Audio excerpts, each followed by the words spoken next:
Fala galera do canal, continuando a nossa série de Levíticos, vamos para o capítulo 12 hoje. E um relato assim bem difícil até de leitura, divide muitos comentaristas sobre alguns pormenores do relato.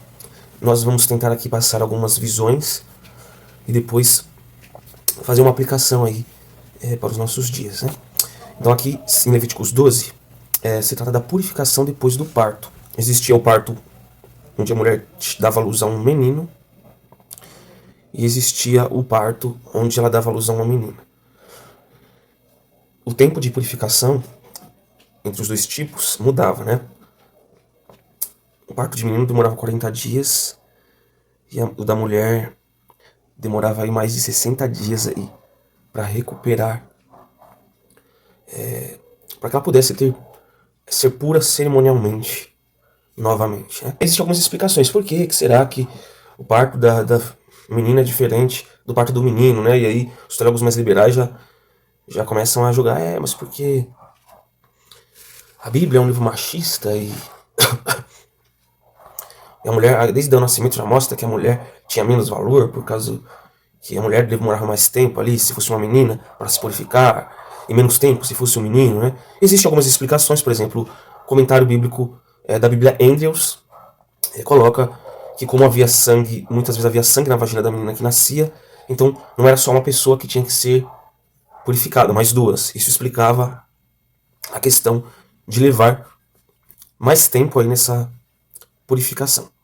Alguns dizem que reflete a experiência da época. Eu tenho dificuldade de acreditar que ordens partiriam do próprio Deus só por um motivo de endossar, mas talvez também a questão de endossar o machismo, mas de repente talvez com a verdade ela vai sendo gradual, Deus ele foi trabalhando aos poucos nessa questão aí de uma certa desvalorização da mulher, né?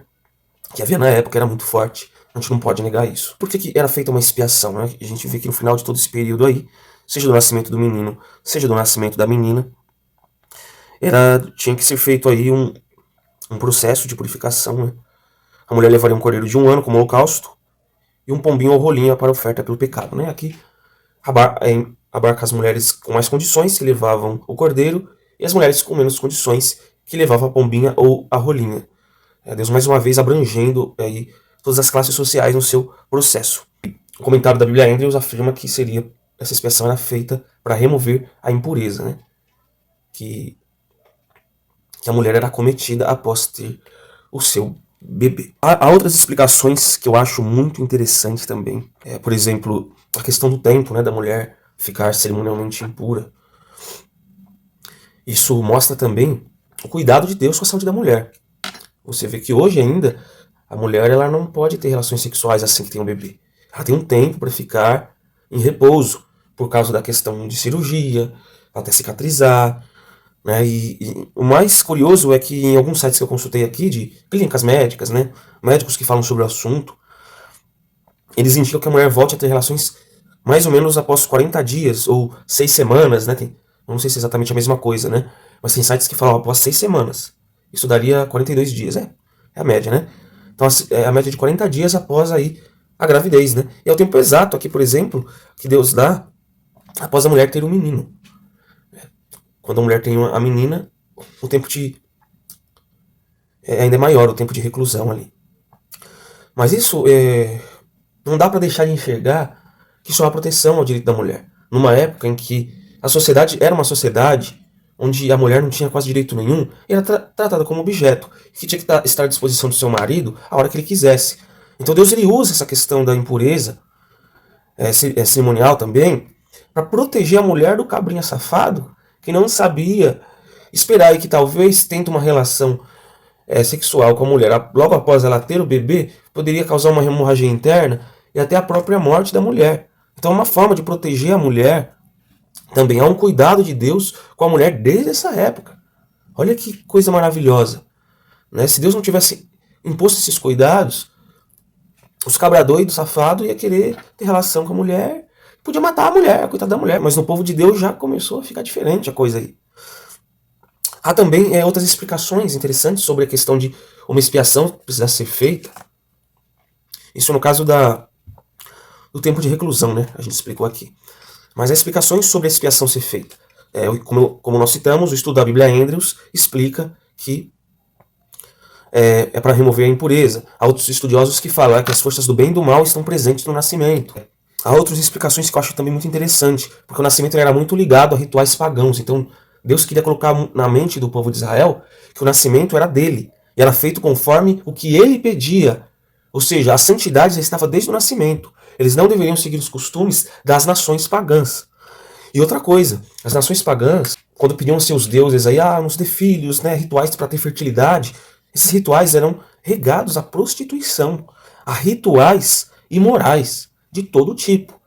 Então, mais uma vez, Deus ele usa o seu próprio ritual para fazer com que o povo de Israel não adotasse rituais pagãos e imorais, para deixar clara a diferença do povo de Deus para o povo pagão. Né? O nascimento de um filho do povo de Deus ele é de um jeito. O nascimento de um filho de uma pessoa que não crê em Deus, uma pessoa que não honra a Deus na sua vida, ele é diferente.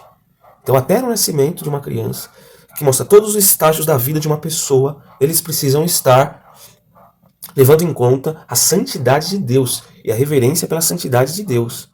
Então, o nascimento é muito importante. Aqui também uma explicação muito boa, eu achei, né? Aqui a expiação era necessária, porque assim, não há nada de pecaminoso no nascimento de uma criança. Então, por que precisava de uma expiação? Eu achei essa explicação bem bacana. Né? Igual quando o salmista diz, em pecado me concebeu minha mãe. Nós já nascemos em pecado. A gente sai do ventre da nossa mãe, a gente já está em pecado. A gente está em formação, já tem o pecado ali envolvido. A gente já nasce com uma natureza pecaminosa. O bebê, que ação pecaminosa ele tomou? Nenhuma. Mas ele é um pecador por condição. Por causa desse nascimento em pecado, já era necessária uma expiação. Porque já nascemos pecadores. E precisamos da graça de Deus desde que nascemos. Ainda que eu não esteja cometendo um pecado agora, ainda preciso da graça de Deus, porque eu, por natureza, sou pecador. O pecado não é apenas a transgressão da lei de Deus. Ele é muito mais do que isso. Ele é uma natureza enraizada no meu ser. É a condição em que eu estou, que eu só vou me livrar dela quando Cristo voltar. Isso precisa ficar muito claro. A gente tem uma série falando sobre o pecado aí, que vocês podem acompanhar no canal. Eu acho que há lugar para todas essas explicações que foram feitas aqui, tendo a pensar que todas as explicações elas se encaixam aí no seu determinado lugar. Mas você pode dar a sua opinião. Eu estou estudando a palavra de Deus, a gente sempre tem o que conhecer. Mas eu achei todas as explicações que eu apresentei aqui muito válidas para explicar todo esse processo. Desde o cuidado da saúde da mulher, a expiação para remover a impureza, fazer a diferença aí dos rituais pagãos, né, colocando o nascimento como algo consagrado a Deus, e também o fato de nascermos em pecado. Isso torna necessária já o sangue de Jesus precisa cobrir o bebê que acaba de nascer também. Porque o bebê que acaba de nascer é um pecador. E o que nós podemos aprender sobre isso, né? A gente precisa aprender da santidade de Deus, né? Em todas as áreas da nossa vida. Precisamos honrá-lo, precisamos buscar ser cada vez mais santos, porque Deus é santo. Aqui também mostra claramente que devemos respeitar e valorizar as necessidades físicas e emocionais das mulheres. E aqui em específico do período da gravidez. É um tempo que o homem precisa ter mais paciência, né? Ter mais compreensão, se dominar, ter domínio próprio, né? Porque esses dias sem relação sexual, o homem tem que estar consagrado a Deus para não sair com outras mulheres ou a usar outros meios como a masturbação, o consumo de pornografia para satisfazer seu desejo. O homem não pode usar esses meios. O único meio em que o homem pode se utilizar é a relação com a mulher, né? A relação com a mulher que se casou. Deus ele se importa com as necessidades de uma mulher grávida. Não é à toa que a medicina avançou de tal forma que hoje os médicos acompanham o cuidado durante a gravidez, após a gravidez. Mas tudo isso começou lá em Levítico. As pessoas mais liberais falaram que Deus é machista. Aí, ó. A gente está provando aqui que Deus ele já se preocupava com a mulher. A gente tem um costume bem bacana na igreja, que é apresentar o bebê em dedicação, né? Para Deus, o pastor ora por ele, ora pelos pais. E a gente pode pegar esse texto aqui como incentivo, né? Consagre o seu filho. Desde quando ele nasce, até antes de ele nascer, tem pessoas que tem a Bíblia, a mãe lê a Bíblia para o bebê que está dentro do ventre, né? E quando ele nasce, coloca a musiquinha para ele ouvir, leva ele para a igreja, quando ele já pode ir para a igreja, né? Leva para classe infantil. Então o seu filho tem que ser dedicado desde quando ele nasce. Porque muitas pessoas não têm sucesso em educar seus filhos hoje? Porque não apresentam a Deus, não guiam no caminho de Deus, guiam segundo os seus próprios desejos.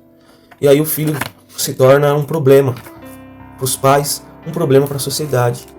É claro que existem casos que mesmo o pai educando o filho no caminho de Deus, ele vai desviar, mas ele nunca vai se esquecer desse ensino, nunca. Mas é muito mais fácil um filho ficar no caminho de Deus se ele foi educado corretamente, do que um filho que não foi educado no caminho de Deus. Então, inscreva-se no canal, compartilhe com os amigos, deixe o seu like. E mulher, você é importante para Deus. Você dá importância aos direitos da mulher, respeitá-la, respeitar o seu corpo, respeitar o seu processo de gravidez, respeitar seu período emocional, de tensões pré-menstruais, é bíblico, tá bom? Então não confunda alhos com bugalhos. Até mais.